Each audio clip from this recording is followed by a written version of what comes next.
कमली episode number 7। अम्मा tray में उसके लिए खाने का सामान रखकर उसे खिलाने आई थी।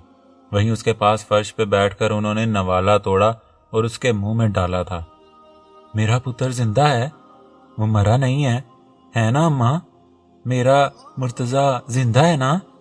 वो आस भरी नजरों से उन्हें देखती पूछ रही थी। अभी कल वो 2 औरतें किसी काम से आई थीं, उसे देखा तो तरहम से बातें करने लगी। हाय बेचारी, क्या नसीब है इसका। पहले शोहर ने छोड़ दिया, फिर पुत्र भी मर गया। उसने चौंक कर सर उठाया और उन्हें देखा। मेरा पुत्र जिंदा है, मेरा मुर्तजा जिंदा है। वो बिफर गई और उन पर झपट पड़ी थी। एक का बाजू काबू कर लिया और नाखनों से खाल खसोट डाली थी। हाय हाय, ये तो डंगर बन गई है, इसे पागल खाने में जमा कराओ, ये तो मार देगी सबको।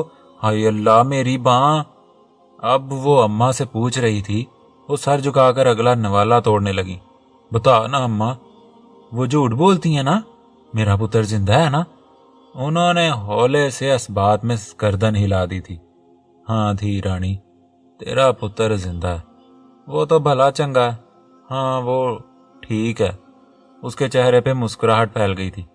मुझे पता था, मेरा पुत्र वो ठीक है, उसे कुछ नहीं होगा, मैं उसे कुछ नहीं होने दूंगी, वो मेरा। वो बहुत देर तक बड़बड़ाती रही थी। बासत ने भारी पपोटों को मुश्किल उठाया था। वो मंजर गैर वाज़े सा था। वो आवाज जानी पहचानी थी। वो चेहरा भी उसे याद था जो उस पे झुका हुआ था। वो सारिया थी। तुम ठीक? अगली बार उसे होश आया तो वो अस्पताल के उस कमरे में बेड पर था। उसके बाजू पे ड्रिप लगी हुई थी। वो बहुत सी नालियों में उलझा हुआ था। बासित, तू ठीक है? दर्द तो नहीं हो रहा? डॉक्टर को बुलाऊं? उमर उस पे झुका पूछ रहा था।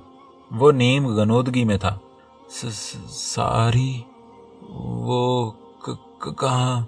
वो ठीक है, अभी बाहर गई है, तू टेंशन ना ले, सब ठीक है। रात गए वो होश में आया था। अब के उसकी हालत बेहतर थी। उमर से बातें भी की थी। सारिया उसे देखती रोती रही थी। उसने हाथ बढ़ाकर उसका हाथ भी थामा था। मुझे माफ कर देना बासत, मेरी वजह से। उसने धीमे से कहा था। मुझे माफ करना, मेरी वजह से तुम्हें। मुझे माफ करना सारिया। अब्बास ने बैग को दाहिने कंधे पे मुंतकिल किया और दरवाजे पे दस्तक दी थी। तीसरी दस्तक पे मुलाजमा ने दरवाज़ा खोला था। अस्सलाम वालेकुम जी, मैं इंश्योरेंस कंपनी की तरफ से मार्केटिंग के लिए आया हूँ। क्या डॉक्टर जैन घर पे हैं? मुलाजमा ने नफ़ी में सर हिला दिया। नहीं जी, वो तो इस वक्त क्लिनिक में होते हैं। अच्छा, फिर उनकी मिसेस तो होंगी ना, आप उन्हें बताएं, मैं ज़्यादा वक्त नहीं लूँगा, बस 5 मिनट। मुलाजमा चली गई और थोड़ी देर में लौटी थी। आप आ जाएं। वो उसकी क़ियादत में चलता ड्राइंग रूम तक गया था। थोड़ी देर में ही हमना गोद में वो बच्चा उठाए अंदर आई थी। बाजार उसे देखते, उसी से बातें करते अब्बास का सारा ध्यान बच्चे की तरफ था। वो कुन आँखियों से उसे ही देखता जा रहा था। 10 मिनट बाद जब वो उसे अलविदाई जुमले कहकर निकलने लगा तो उसने पूछा था, मैम ये आपका बेटा है? हमना मुस्कुराई। जी माशाल्लाह, बहुत प्यारा है। इसका नाम क्या है? उसामा। अब्बास अब उस बच्चे को मोहब्बत से देख रहा था। Ma'am if you don't mind, मैं इस क्यूट से बच्चे की तस्वीर ले लूं? दरअसल मेरी वाइफ को बच्चे बहुत पसंद है। हमारी तो औलाद नहीं है, लेकिन वो तस्वीर देखकर खुश हो जाएगी। उसे पता था कि हमना की दुखती रग कौन सी है। इतनी रिसर्च तो वो कर चुका था और ये बात उसे पता चल चुकी थी कि वो बच्चा अडॉप्टेड था। ज़रूर, हमना ने खुश दिली से कहा था। अब्बास ने जल्दी से अपने फ़ोन पे उसकी तस्वीर बनाई थी। वो कुछ दिन बाद डिस्चार्ज कर दिया गया था। जख्म भर रहे थे, चोटें मुंदमिल हो रही थीं। वो वैसे भी मजबूत साहब और तंदुरुस्त जिस्म का इंसान था। वो तो दिल का मामला था जो चुपचाप पिटता रहा था, वरना वो उन्हें बताता कि लड़ाई होती क्या है। अब भी वो चुपचाप बिस्तर पे दीवार से टेक लगाए बैठा था। जब उमर उसके पास आ बैठा, क्या सोच रहा है यार, मैं बदला लूंगा उससे, इस सब का खमियाजा उसे भुगतना पड़ेगा। उसने मुझसे पंगा लेकर अच्छा नहीं किया। उमर ने बेयकीनी से उसे देखा था। रियली? वाकई तू ये सब कह रहा है? اتنا سب ہونے کے بعد بھی یہ تو کہہ رہا ہے۔ وہ ذرا رکا تھا۔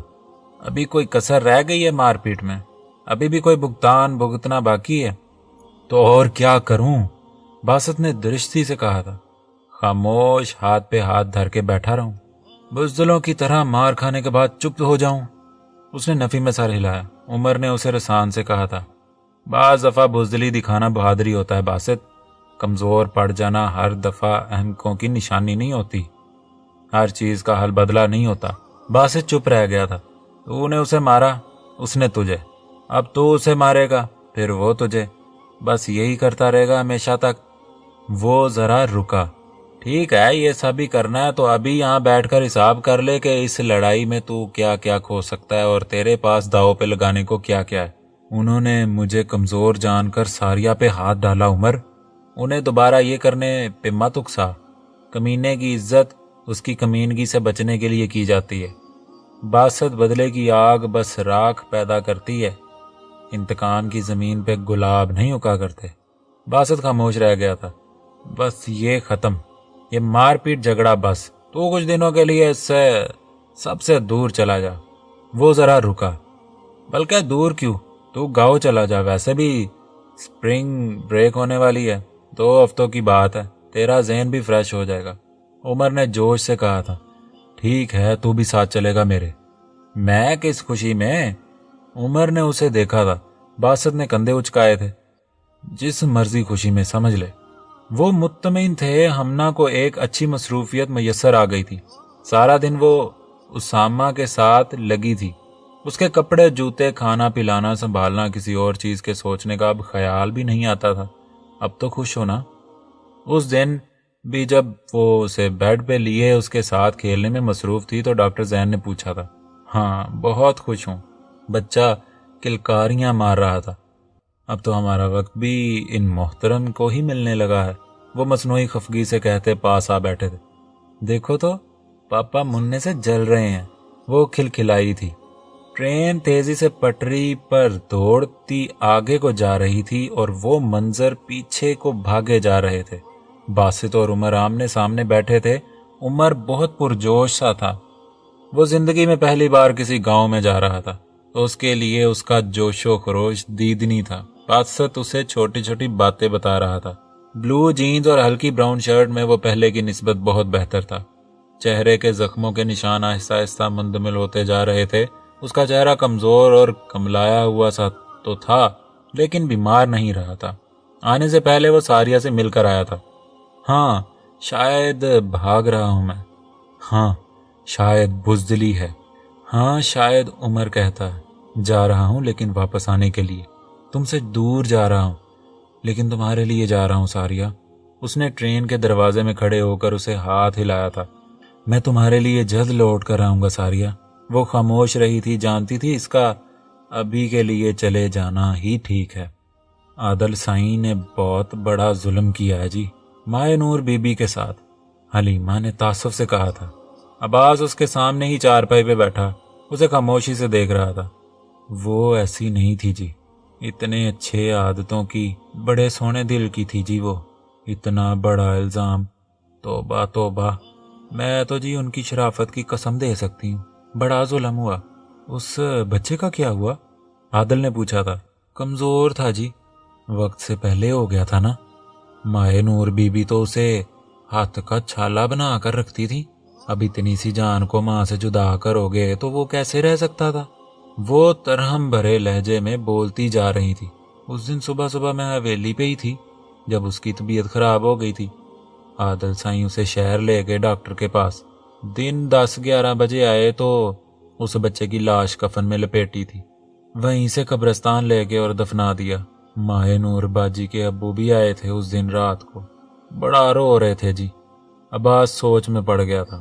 میں تو جی بہت دکھی رہتی ہوں ان کے لیے، ان کا بھی پتہ چلا کہ وہ بیمار ہو گئی ہیں۔ ہائے، بچے کے بغیر کیسے کوئی ماں بھلی چنگی رہ سکتی ہے؟ عباس نے سر اٹھایا۔ خالہ تم میرا ایک کام کر دو گی؟ کیا کام پتر؟ حویلی کا بڑا دروازہ کھلا ہی تھا۔ باسط نے بیگ کندھے پہ ڈالا اور اندر داخل ہوا تھا۔ عمر اس کے پیچھے ہی تھا۔ دروازے سے اندر داخل ہوتے ہی وہ بڑا کچا صحن تھا جس میں کیاریاں मौसमी सब्जियों और फलों से लदी हुई थी। फलदार और सायादार दरख्त थे। वो दोनों साथ साथ चलते हुए अंदर बड़े दालान में दाखिल हुए थे। वहीं बरामदे के सतून के पास उसे वो दिखाई दी थी। बासत हैरानी से देखता आगे बढ़ा था। वो दोनों घुटनों में सर दिए सतून से ही टेक लगाए सर झुकाए बैठी थी। बासत हौले हौले चलता उसके पास आ बैठा और बेयकीनी से उसे देखा था। नूर? उसके हल्क से आवाज तक नहीं निकल सकी थी। वो फटी फटी नजरों से उसकी टांग में बंधी वो जंजीर देख रहा था। आहट पे माह नूर ने सर उठाया था। वो उसे पहचान तक नहीं सका था। बिखरे उलझे बाल, हल्का ज़दा आंखें, पिपड़ी जमे होंठ, सूखी खाल। नूर? वो कोई जानवर तो नहीं है ताया जी? उसे क्यों ऐसे डंगरों की तरह बांध के रखा है आपने? वो फुट पड़ा था। और क्या करते पुत्र, वो बेकाबू होकर घर से बच्चों के पीछे भाग जाती थी। कोई उसके काबू में आ जाता तो उसको जख्मी कर देती थी।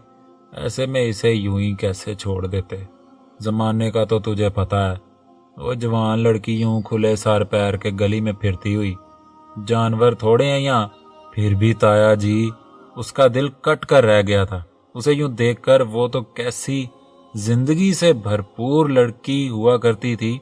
उसकी वो कॉन्फिडेंट, पढ़ी लिखी खूबसूरत कजन जो हमेशा से उसकी आइडल रही थी। लड़की होते हुए भी, उस गांव से होते हुए भी वो कॉलेज तक गई थी। और अब वो मुझे कुछ नहीं बताया। अगला गिला उसने माँ से किया था। उस पे और आप सब पे ऐसी कयामत गुजर गई और मुझे बताया तक नहीं। हम तुझे परेशान नहीं करना चाहते थे पुत्र, उन्होंने रसान से कहा था।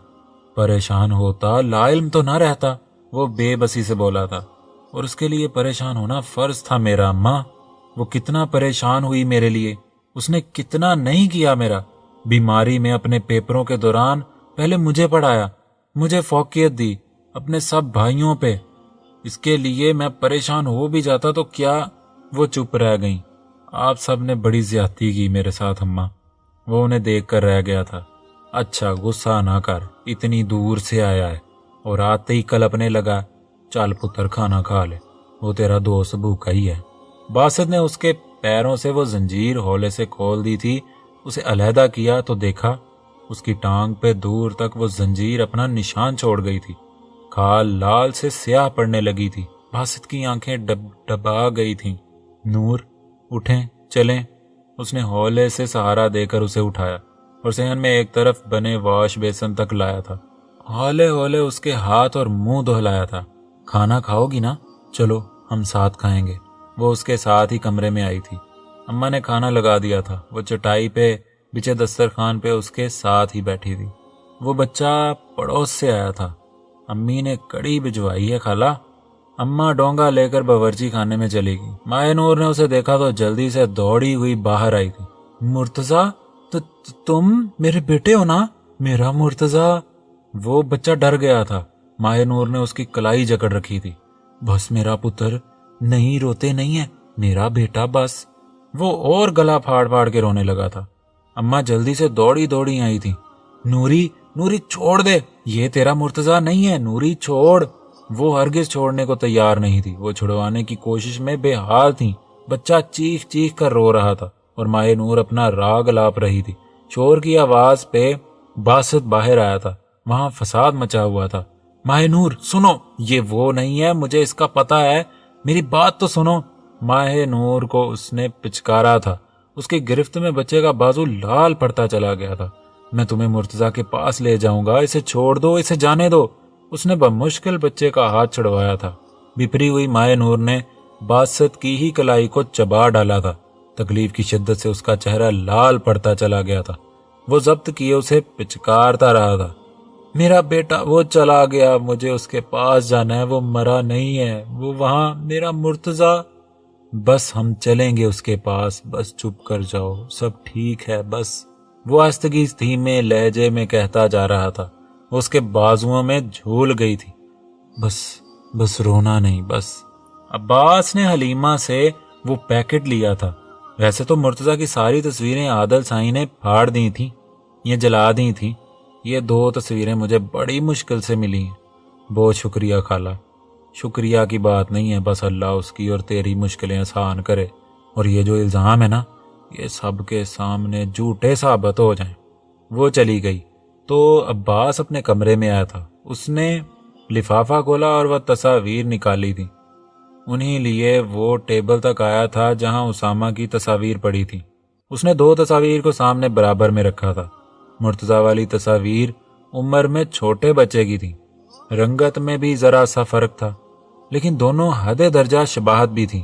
دونوں تصاویر میں بچے کے بائیں گال پہ ناک کے پاس نشان تھا اور ماتھے پہ آنکھ سے ذرا اوپر ایک تل تھا۔